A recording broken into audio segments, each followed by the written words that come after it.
إن الله كان عليكم رقيبا يا أيها الذين آمنوا اتقوا الله وقولوا قولا سديدا يصلح لكم أعمالكم ويغفر لكم ذنوبكم ومن يطع الله ورسوله فقد فاز فوزا عظيما وقال النبي صلى الله عليه وسلم النكاح من سنتي فمن لم يعمل بسنتي فليس مني وفي موضع آخر فمن رغب عن سنتی فلیس منی۔ بڑے خوشی کی بات ہے کہ آج اس مسجد میں ایک ابن آدم اور بنت حوا رشتے ازدواج میں منسلک ہو رہے ہیں۔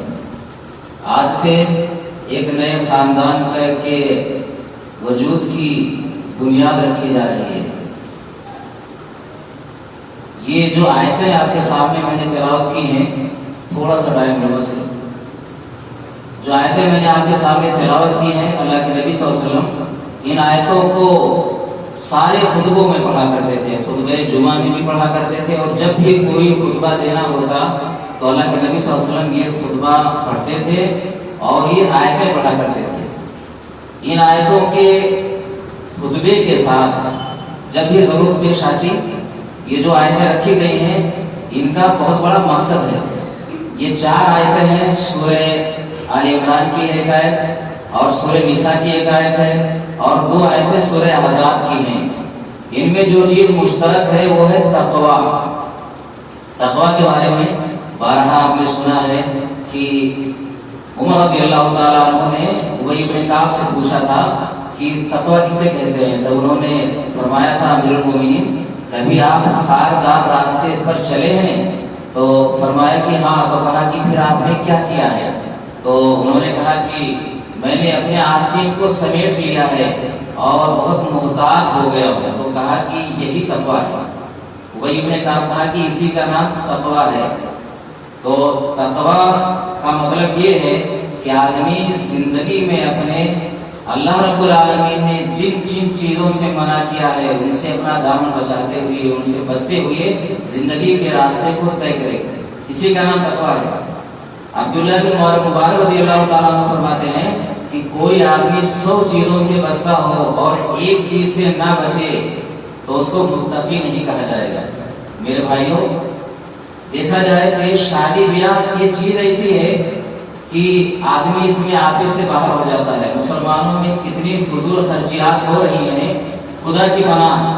ہم نے جو چیز بہت آسان تھی ہم نے اس کو بہت مشکل بنا دیا ہے۔ صحابہ کرام کی تاریخ جو ہم دیکھتے ہیں تو سفر کر رہے ہیں، کہیں راستے میں کوئی لڑکی پسند آ گئی کہیں، تو وہاں نکاح ہاتھوں ہاتھ ہو گیا، تھوڑے دور پر رہنے والے کو پتہ نہیں چلا، اور جو موجود تھا وہی سامنے رکھ دیا، کہا یہ ولیمہ ہے، سب نے مل کر کے ولیمہ کھا لیا۔ اور کبھی ایسا بھی ہوا ہے کہ اگر اس کے پاس کھلانے کے لیے نہیں ہے تو لوگوں نے اپنے اپنے پاس سے اکٹھا کر کے ایک دسترخوان پر رکھ دیا، سب نے مل کر کے کھا لیا۔ اسلام دیکھیں کتنا سادہ ہے، کتنا آسان ہے۔ یہ جیسے ہمیں کھانا پانی چاہیے، ایسے ہی شادی بیاہ بھی، شادی کرنا بھی انسان کی ایک ضرورت ہے، اللہ رب العالمین نے اس کو رکھا ہے۔ اسی لیے ہمارے نبی نے کیا فرمایا؟ نکاح من سنتی، نکاح میری سنت ہے۔ فمن لم يعمل بسنتی فلیس منی، جو میری سنت پر عمل نہ کرے اس کا تعلق مجھ سے نہیں ہے۔ تو یہ سنت صرف شادی ہی نہیں ہے کہ جو میری شادی پر نکاح جو نہ کرے اس کا تعلق مجھ سے نہیں ہے۔ بھائی سنت ہے نبی کی، تو نبی نے ظاہر سی بات ہے کہ ہمیں طریقہ بھی بتایا ہے کہ شادی کیسے کرنا چاہیے۔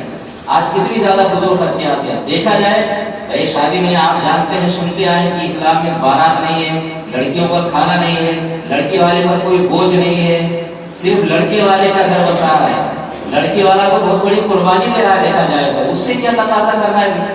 ایک لڑکی کو پیدا کیا، پال پوس کر جوان کیا، اس کی تربیت کی، پڑھائی لکھائی میں دنیا بھر خرچہ کیا، آج اپنے لفظ جگر کو، جگر کے ٹکڑے کو وہ آپ کے حوالے کر رہا ہے، کل کیا پتا اس کے ساتھ کیا اور نئے ماحول میں جا رہی ہے۔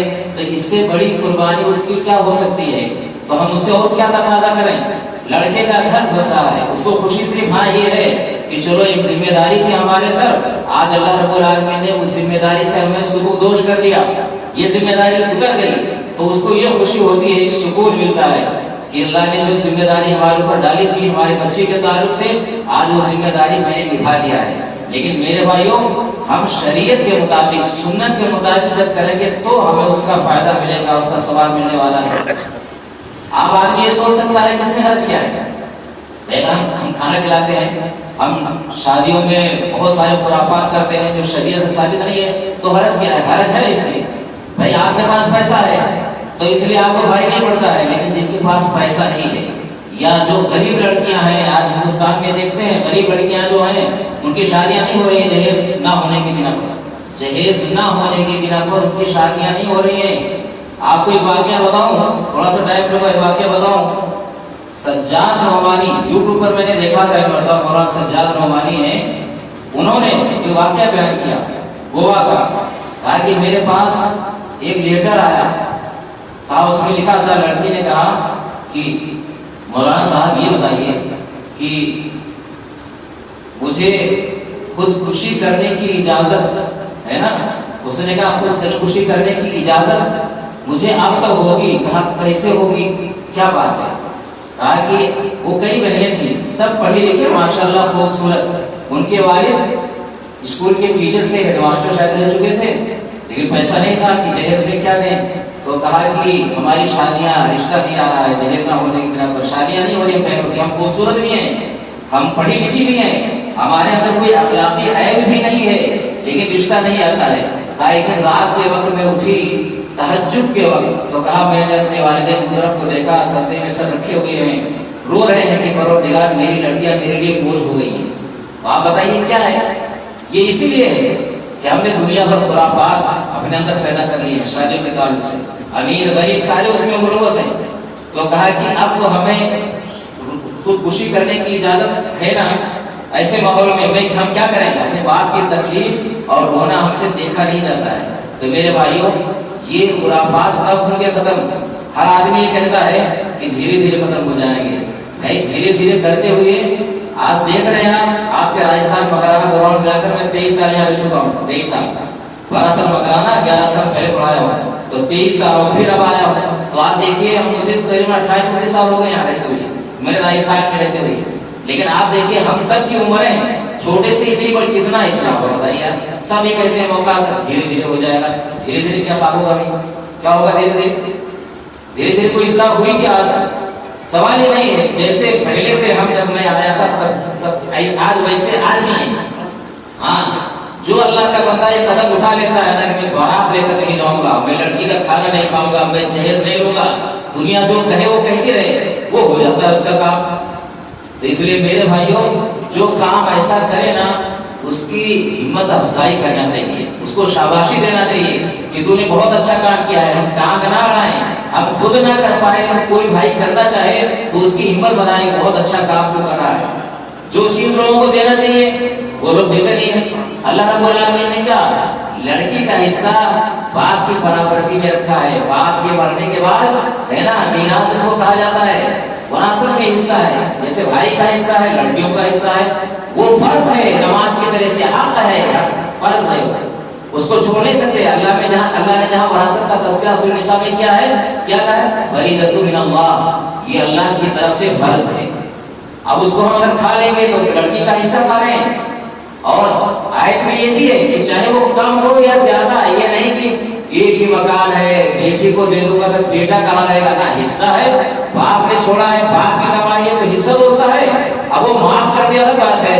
تو میرے بھائیوں، یہ رسم و رواج ہم یک لفظ چھوڑیں گے نا، یک لفظ یہ دھیرے دھیرے نہیں ہوتا ہے، دھیرے دھیرے کریں گے تو پھر وہ شیطان والی بن جائے گا، دھیرے دھیرے نہیں ہوگا۔ جب حرام ہے، غلط ہے، ناجائز ہے، لیکن یہ طریقہ بتایا ہے تو ہمیں یک لفظ اس کو چھوڑ دینا چاہیے، یک بیت چھوڑ دینا چاہیے۔ اور جنہوں نے ایسا قدم اٹھایا ہے اللہ کا شکر ہے، انہوں نے کر دیا ہے، انہوں نے کچھ نہیں کیا ہے۔ بہت سارے نمونے ملتے ہیں، بہت سارے واقعات ملتے ہیں، اور یہ جو ماہر کے نام سے ہم دیتے ہیں یا جہیز میں ہم کروڑوں دیتے ہیں، تو میرے بھائیوں اس سے نا وہ وراثت کا جو حصہ ہے، وہ فرض جو ہے نا وہ ثابت نہیں ہو جائے گا۔ فرض نماز ہم پڑھتے ہیں، کوئی آدمی کہ فرض تو ہم نہیں پڑھیں گے، رات دن اپنی نماز پڑھیں گے، تو کیا فرض ثابت ہو جائے گی؟ کیا ایسی بات ہے کہ 5 نمازیں تو پڑھنا فرض ہے، 5 وقت کی نماز ہے، فرضیت ثابت نہیں ہو سکتی ہے۔ آپ نفلی بیٹی کو جتنا چاہے دینا چاہیے، وہ نفلی چیزیں ہیں، آپ نے مہرے میں دے دیا کوئی بات نہیں، یا آپ نے جہیز کے نام پر دے دیا تو بھی کوئی بات نہیں، ہدیہ میں دے دیا تو بھی کوئی بات نہیں، دے دیا ٹھیک ہے، لیکن یہ فرضیت ثابت نہیں ہو جائے گی۔ حالانکہ میں نے کہا کہ دینے میں نا سوچو، کہہ سکتے ہیں کہنے والے دینے میں کیا نقصان ہے؟ نقصان ہے، کیوں بھائی؟ آپ جہیز دیتے ہیں، ایک غریب لڑکی آدمی ہے، وہ اپنی بیٹی کو جہیز نہیں دے پاتا ہے، تو جہیز جہاں نہیں ملتا، سماج میں لالچی لوگ بیٹھے ہوئے ہیں، جہاں جہیز ملے گا وہاں جائیں گے، جہاں نہیں ملے گا وہاں نہیں جائیں گے، تو یہ غلط اثر پڑتا ہے۔ شریعت میں اس لیے سارے احکام نا ایسے ہیں کہ وہ سب کے لیے برابر ہیں، کسی کے لیے بوجھ نہیں ہے، کسی کے لیے۔ بے نماز دیکھ لو، روزہ دیکھ لو، حج دیکھ لو، زکات دیکھ لو، سب دیکھ لو، ہے نا، اس میں ہر آدمی برابر ہے، اونچ نیچ شریعت کے احکام میں نہیں۔ یہ شادی کی سنت ہے نا، اور سنت کیا ہے؟ عبادت ہے، انبیاء کرام کی سنت ہے، تو سنت عبادت ہے، تو عبادت میں ظاہر سی بات ہے خرافات ہے۔ جب ہم عبادت کو یا سنت نبی کے طریقے کے مطابق کریں گے نا، تو اس میں اللہ رب العالمین کی خیر و برکت اور رحمت شامل ہوگی، ورنہ نہیں ہوگی۔ اور یہ تقویٰ کی آیتیں اس لیے رکھی گئی ہے کہ بندہ نا اللہ کا خوف رکھے کہ میں جو یہ کام کر رہا ہوں واقعی یہ شریعت میں ہے کہ نہیں ہے، شریعت نے اجازت دی کہ نہیں دی ہے۔ آج تقویٰ نہ ہونے کی بنا پر یہ سارے خرافات ہو رہے ہیں، کوئی نہیں کہہ سکتا میرے اندر تقویٰ ہے۔ ارے تقویٰ ہوگا نا تو آدمی ڈرے گا نہیں۔ عبداللہ بن مبارک نے جو کہا نا کہ آدمی 100 چیزوں سے بچتا ہو، ایک چیز سے نہ بچے تو اس کو متقی نہیں کہا جائے گا۔ تو ہمیں متقی بننے کے لیے ہمیں ان سب چیزوں کو چھوڑنا پڑے گا۔ تو یہ میرے بھائیوں، ہمیں قدم اٹھانا چاہیے، ہمیں اصلاح کی پوری کوشش کرنا چاہیے۔ اپنے گھر میں آدمی فیل ہو جاتا ہے، اس کی آزمائش یہ ہوتی ہے۔ ہمارے گھر میں جو معاملہ ایسا ہے تو ہمیں وہاں بنا کسی ملامت کرنے والوں کے ملامت کی خوف کی پرواہ کیے ہوئے ہمیں قدم اٹھانا چاہیے اور کرنا چاہیے ایسا۔ آپ کو اللہ نے دیا ہے نا، آپ بچی کو یوں ہی دینا، اپنے داماد کا کاروبار نہیں، آپ یوں ہی دے دیں پیچھے پیچھے، نام کیوں کریں بھائی؟ کوئی دیکھے نہیں، اللہ نے آپ کو دیا دیجیے، بالکل ہے نا بھائی، غریب آدمی ہے، کاروبار نہیں ہے، آپ لاکھ یا کروڑ دیجیے، اس کا کاروبار چل جائے، کس نے منع کیا؟ کسی نے نہیں منع کیا ہے، لیکن جہیز کے نام پر بالکل غلط ہے، اس کو حرام کہہ سکتے ہیں، بالکل جائز نہیں ہے، اور کہیں کوئی ثبوت نہیں ہے، کوئی نہ کہے کہ جہیز کسی نے دیا۔ فاطمہ رضی اللہ تعالیٰ عنہ کو لوگ حوالہ دیتے ہیں، اشعار میں بناتے ہیں کہ حضرت فاطمہ کو دیا تھا جہیز میں، جہیز لفظ جہیز ہی حدیث میں نہیں ہے، فاطمہ کو دیا تھا، وہ انہیں کا سامان بیچا تھا، علی رضی اللہ تعالیٰ عنہ کو زیادہ بیچی گئی تھی، اور آدھے سامان آدھے پیسے سے نا عثمان رضی اللہ تعالیٰ عنہ نے خریدا تھا، آدھے پیسے سے دلہن کو تیار کیا تھا، آدھے پیسے سے نا کچھ سامان خرید کر کے دیا تھا، بستر وغیرہ، چھتی، مشکیزہ اور تکیہ وغیرہ یہ تیار کر کے دیا، اور پیسہ بھی علی کا تھا، دیکھیے کہیں نہیں جائز ہے۔ اس لیے میرے بھائیوں، ہمیں سنت پر عمل کرنا چاہیے اور معاشرے کی اپنی اصلاح کی کوشش کرنا چاہیے۔ دنیا سے ہم چلے جائیں گے ایسے ہی، اور گئے ہمارے بزرگ یہی کہتے کہتے دھیرے دھیرے۔ اس لیے ہمیں اللہ نے ابھی ہم باحیات ہیں، اللہ نے موقع دیا ہے، جن کے بال بچے ہوں ان کو فوراً یہ قدم اٹھانا چاہیے۔ اللہ سے دعا ہے کہ پروردگار ہمیں شریعت پر سنت پر عمل کرنے کی توفیق عطا فرمائے، آمین۔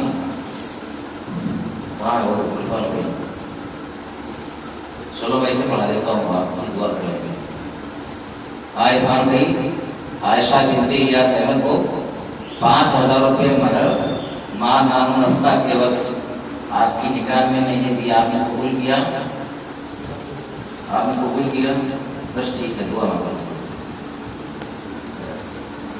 الحمدللہ رب العالمین الرحمن الرحیم مالک یوم الدین ایاک نعبد و ایاک نستعین اهدنا الصراط المستقیم صراط الذین انعمت علیہم غیر المغضوب علیہم ولا الضالین آمین۔ اللهم صل علی محمد وعلی آل محمد کما صلیت علی